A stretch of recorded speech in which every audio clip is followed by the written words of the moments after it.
Bonsoir à tous. Aujourd'hui, l'invité du jour est consacré à la politique. En effet, à l'occasion des vœux à la presse du groupe Europe Écologie Les Verts à la région Midi-Pyrénées, Guillaume Cros, son président, nous adressait un bilan de l'année 2010 avant de nous faire part de ses priorités pour 2011. On l'écoute tout de suite. Pour reprendre une expression peut-être malheureuse à une certaine époque, c'est un bilan globalement positif. On fait avancer des choses, il y a une écoute, il y a une entente. Le président de l'exécutif entend les choses, voit tout l'intérêt qu'il a d'avoir des écologistes dans son équipe, j'en suis persuadé. Nous referons un point au 1 an, nous referons un point régulièrement pour voir effectivement évaluer si on a réussi à infléchir effectivement les politiques. Je pense qu'on y arrive sur la question de compensation carbone, sur nos fondamentaux écologistes, on y arrive. Il y a d'autres choses à faire évoluer très certainement dans cette collectivité et on va continuer. Nous sommes un groupe motivé, disponible, des élus présents. Des fois ça nous est même un peu reproché, mais c'est aussi ce pourquoi nous avons été élus.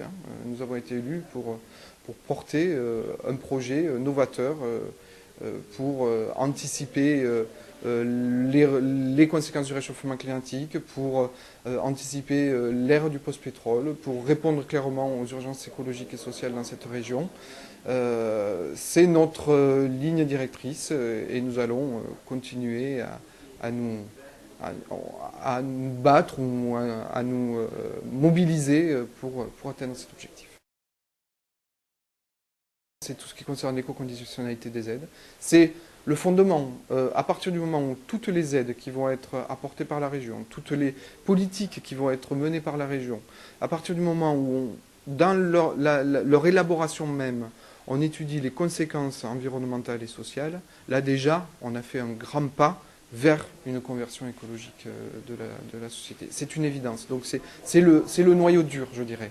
Après, il faut continuer à travailler sur la langue occitane. On fait un travail, Guillaume Latrubès fait un travail important sur l'économie sociale et solidaire. On a là aussi des élus qui font un travail important. Sur la démocratie participative dont j'ai la charge dans cette collectivité, à la fin de l'année, il y aura une charte de la concertation citoyenne qui sera la première charte régionale de la concertation citoyenne.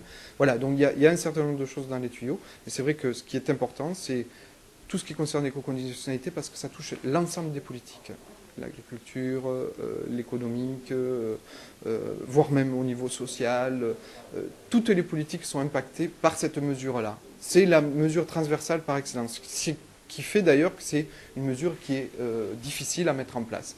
Mais là aussi, on va utiliser notre pouvoir de conviction pour arriver à ce que on puisse, à la fin de notre mandat, être fiers, en fait, effectivement, d'avoir pu agir pour répondre réellement aux urgences écologiques et sociales.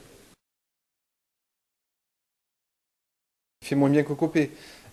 Copé était un président qui avait une vraie pensée, une vraie projection des transports au niveau de cette agglomération. Il a mis en place des choses, je crois, importantes, qui se sont clairement arrêtées après son départ de la présidence. J'ai un peu peur, ça fait partie, on le dit, à partir du moment où il y a des écologistes qui, dans des collectivités, où ils sont présents dans des collectivités, il y a beaucoup de choses sur les transports, l'environnement qui avancent. Là, ce n'est pas le cas. Et je pense que Pierre Cohen n'a pas pris conscience de ça. Les élus à l'agglo se battent aussi. J'espère aussi que les résultats des cantonales vont faire que ça va donner encore plus de poids aux écologistes sur cette agglomération et qu'il y aura une réelle prise en compte de ce poids-là dans les politiques. Ça va aider nos amis élus écologistes à pouvoir peser encore plus. Mais voilà, je pense qu'il faut que vraiment Pierre Cohen prenne conscience que la question des transports est une question extrêmement importante sur l'agglomération et que c'est cette question-là. Peut-être que c'est cette question-là, dans ce qu'il a proposé avec les écologistes, qui a fait qu'il a gagné les élections. Il ne faudrait pas que ce soit l'inverse en 2014. Ça serait vraiment très dommage.